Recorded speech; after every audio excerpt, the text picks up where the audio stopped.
Fossibot has announced the Fossibot F114, a well-balanced smartphone built to deliver dependable performance and versatile features. It's also a stylish and elegant rugged device, and it's also among the thinnest and lightest rugged phones, with a thickness of 10.88mm and a weight of 266 grams. Anyway, in this video we'll explore its top features. If you're new here, make sure to subscribe and turn on notifications. So without further ado, let's dive into it.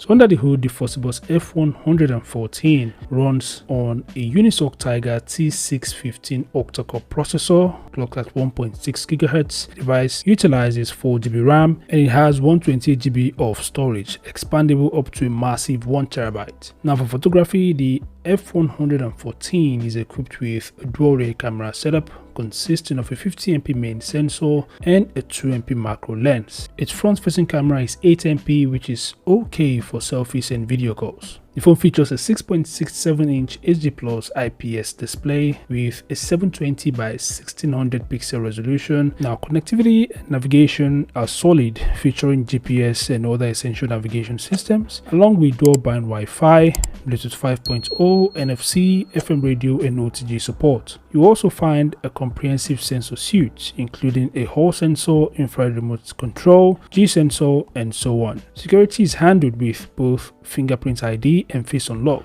while the 5000 mAh non-removable battery supports 18 watts fast charging, delivering a full charge in about 2 hours and 10 minutes. Standby time is impressive. We're talking about 469 hours on dual SIM and 725 hours on single SIM.